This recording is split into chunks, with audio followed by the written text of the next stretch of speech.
The call came just after noon, sunlight falling in hard stripes through the blinds of my small apartment. I was rinsing a chipped coffee mug when the phone buzzed, vibrating across the counter like it had a secret. It was the bank manager, Mr. Cole, a man whose voice usually carried the dry calm of someone who balanced numbers more than feelings. But this time he sounded urgent. "My apologies for disturbing you," he said, clearing his throat, "but something unusual has happened with your trust account. My name is Evan Hale, 32, son of a man who always reminded me that family comes first," right before he signed another check for my younger brother. Dad never said it outright, but I was expected to stay quiet, to accept that my sacrifices were the cement keeping our family mansion standing. I set the mug down. Water dripped off the rim, tiny splashes on the counter. For a moment, the sound felt louder than his words. Unusual with my account? That was impossible. I hadn't touched it in years, ever since my father insisted he'd manage it responsibly. "Are you still there?" Mr. Cole pressed. "Yes," I said. My voice came out steadier than my heart. "There's been significant withdrawal activity," he said. "But a safeguard was triggered. A clause your father may not have known existed." The image of Dad's confident smile flashed in my mind, the same one he wore when he surprised my brother with a brand new car, while telling me to be patient, "Your time will come." I had nodded, pretending the sting didn't hurt. Pretending I wasn't keeping track. I walked to the window, pushing the blinds apart. Down on the street, kids were bouncing a red ball, its hollow echo rising between buildings. That sound pulled me into a memory, me at 12 tossing a ball in the yard, waiting for Dad to play catch. He never came out.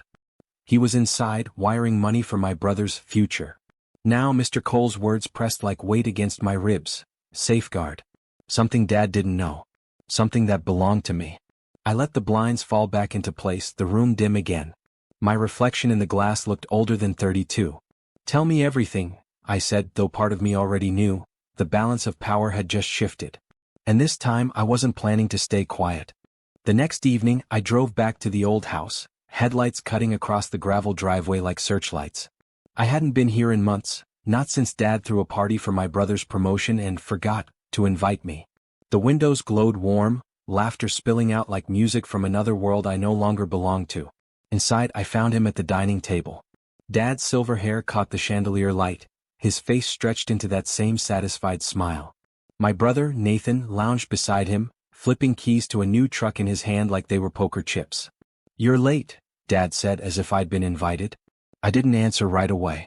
Instead, I pulled out the old chair across from him, the one with a crack in the armrest, the same chair I used to sit in when Mom was alive.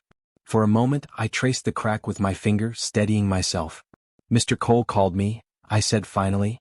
Dad's smile didn't falter, but his eyes flickered, quick as a shadow under passing headlights. Nathan kept twirling the keys, oblivious. "What about?" Dad asked, casual, rehearsed. I leaned forward. "Withdrawals. From my trust." The room shifted. It was small, almost imperceptible, the way Dad's fork paused midair, the way Nathan's grin faltered. Silence stretched, filled only by the ticking of the grandfather clock in the hall. "You don't understand," Dad said. "It was necessary. Nathan needed." "Needed what?" I cut in. My voice carried sharper than I intended. "A third car? Another trip to Cabo? My trust wasn't yours to spend." Nathan muttered, "It's not a big deal." I turned to him, my chest tight. "Not a big deal? That account was supposed to be mine when I turned 30. Mom made sure of it." Dad's jaw tightened, and for a moment he looked older, brittle. "You'll survive, Evan. You always do." I smiled then, not from humor but from the quiet knowledge in my pocket, the safeguard he didn't know about. And soon he would learn how silence can turn into something far louder than rage. The next morning I sat in the bank lobby, hands pressed against my knees, the scent of polished wood and faint cologne settling around me. Mr. Cole emerged from his office, papers tucked beneath his arm. His eyes found mine, steady but carrying something close to sympathy. Inside his office, he spread the documents across the desk like a dealer laying out cards. Numbers, signatures, withdrawals. My father's name stamped again and again. But beneath it all, a clause stood bold, one Mom had added before she passed. No disbursement may exceed 50% without dual authorization from beneficiary. "That safeguard is why most of the funds remain," Mr. Cole said softly. "Your father drained what he could, but he hit the wall of this clause. He can't touch the rest without you." I stared at the page, a mix of anger and gratitude twisting in my chest. Mom. Even in absence, she had built a shield. You need to know, Mr. Cole continued, lowering his voice, your father seemed confident this would go unnoticed. He was surprised when the clause triggered alerts. Confident. Of course. I pictured Dad's grin, Nathan's laugh in the background, both convinced I'd stay the quiet son, the shadow, the spare. I leaned back in the chair, my pulse steadying. For the first time in years, I didn't feel powerless. What are my options? I asked. Mr. Cole slid a final folder across the desk. Legal recourse, immediate lock on the account, or you could let him keep believing he's in control. I opened the folder, scanning the bold lines of authority. Somewhere between the words, I felt Mom's presence, her quiet hand guiding me. A thought formed sharp as glass. Revenge didn't need fire. It needed silence, patience, and the element of surprise. When I left the bank, the sky had shifted, gray clouds folding over the city like curtains before a play. I tightened my coat, the wind biting. In my pocket, the signed papers rustled softly. My father believed he held the stage. But soon he'd realized the script had already been rewritten. I didn't go straight home. Instead, I walked the city for hours, letting the rhythm of passing cars and the smell of rain-soaked concrete settle in my bones. Every corner reminded me of choices Dad made for me, schools I never picked, jobs he dismissed, dreams he laughed at. Nathan was always the future. I was the placeholder. By evening, I found myself outside the old diner on 5th. The neon sign flickered weakly, just like it had when I was a teenager sneaking coffee refills with friends. I stepped inside, slid into the back booth, and ordered black coffee. Halfway through the cup, my phone buzzed. A text from Nathan. Don't make this messy, F. Dad did what he had to. You'll be fine. I stared at the message, heat rising in my chest. For years, Nathan had been the golden boy, oblivious to the cost of his shine. And here he was, reducing my trust, my mother's final act of care, to a minor inconvenience. I typed back one line, you still drink it black? Then I hit send. A decoy, meaningless on the surface, but heavy enough to remind him I remembered everything, every detail, every slight. When I left the diner, I noticed the old spoon on the counter beside my empty cup, its handle bent slightly. A small thing, but it caught me. I slipped it into my pocket without asking why. Maybe because revenge needed symbols, anchors to keep me grounded. Back at my apartment, I laid the bank papers on the table, the spoon beside them. Two simple objects, proof of betrayal, proof of memory. I didn't feel rage. Not yet. What I felt was something colder, steadier. The kind of silence that comes before a storm. I whispered to the empty room, you wanted me quiet. Let's see how quiet can echo. And in that moment, for the first time in years, I realized, I wasn't the forgotten son anymore. 2 days later, Dad called. His voice was smooth, deliberate, the same tone he used when convincing investors that risk was just another word for opportunity. Evan, he began, I hear you've been to the bank. There's no need for drama. We're family. We'll work it out. I let the silence stretch. He hated silence. It cracked his confidence like ice under weight. You already worked it out, I finally said. With Nathan. With my trust. Pause. Then the faint clink of glass on his end, as if he'd poured himself a drink to steady the conversation. It was for Nathan's future. You've always been independent. Strong. He needed more help. I almost laughed. Independent. That was the polite word for neglected. You mean he needed more of what was mine, I said quietly. Another pause. You'll survive, Evan. You always do. The words stung, not because they were harsh but because he believed them. He believed my survival was reason enough to strip me of anything else. After the call, I found myself pacing the apartment, the spoon still in my pocket. Its bent handle pressed against my thigh, grounding me. I pulled it out, stared at its warped reflection. Somehow it reminded me of myself. Bent, not broken. That night, I opened the bank documents again. One signature from me could freeze the account completely, leaving Dad exposed, his withdrawals documented, his reputation fragile. But I didn't sign. Not yet. Because revenge isn't about striking first. It's about waiting until the smile on their face feels permanent, then letting it crack. I placed the spoon beside the papers, switched off the light, and sat in the dark. The clock ticked, steady, patient. And I thought of Mom. Her voice used to say, justice doesn't always need fire, Evan. Sometimes it's a quiet turning of the tide. The tide was turning. I could feel it. Sunday came, and with it the family lunch I hadn't attended in months. I didn't announce I was coming. I simply walked in through the side door, the the smell of roast chicken and garlic heavy in the air. Conversations faltered when they saw me. Nathan nearly choked on his wine. Dad leaned back in his chair, trying to mask surprise with authority. "Evan, didn't expect you." I shrugged, pulling out the chair at the far end.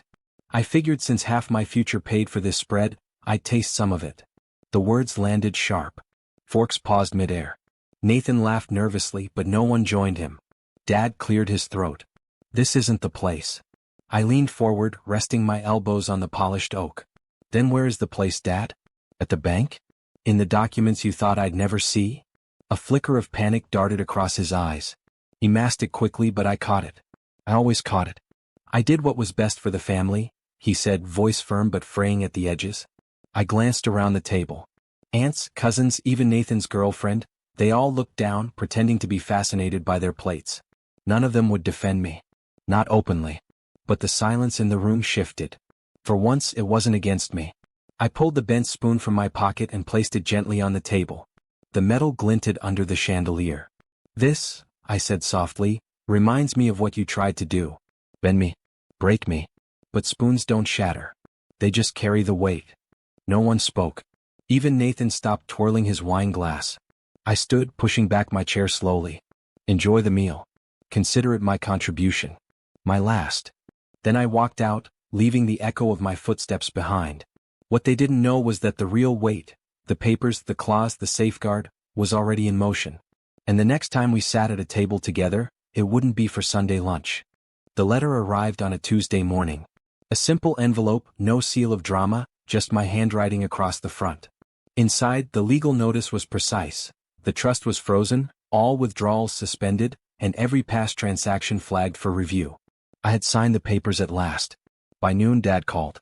His voice was tight, stripped of its usual control. "What have you done?" I sat at my kitchen table, coffee cooling beside me. "Protected what's mine," I said. "You don't understand, this will ruin me. The board, the investors, if they see irregularities." I cut him off. "You did that, not me. You gambled with something you never owned." For once he had no quick reply. Just heavy breathing on the line, like the walls of his world were closing in. That evening, I took a walk past the bank, the street lamps casting long shadows. In the glass doors, I caught my reflection, tired eyes, steady shoulders. The bent spoon was in my coat pocket, its weight familiar now. A reminder of what endures. Nathan texted again, "Dad's panicking. Fix this before it's too late." I typed back, "It already is." Then I put the phone away. At home, I opened the window, letting the cold night air seep in. For years, I'd been told survival was enough, that my silence was strength.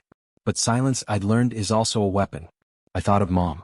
Her safeguard was more than legal protection. It was her voice carried forward, saying, "Don't let them erase you." Tomorrow, Dad would face questions, maybe humiliation. Nathan would finally see the cost of his easy smile. And me? I felt no triumph, no glee. Just a quiet steadiness. Revenge wasn't fire. It was a tide, slow and unstoppable. And tonight, I could already hear it rising against their walls. The hearing was short, almost quiet. A conference room instead of a courtroom, but the weight of it pressed heavier than any trial. Lawyers spoke in clipped phrases, sliding documents across polished wood. Dad sat across from me, shoulders drawn tight, Nathan pale beside him. The clause Mom had written decades ago lay at the center of the table. Each line was undeniable. The remaining funds were mine alone, untouchable without my consent.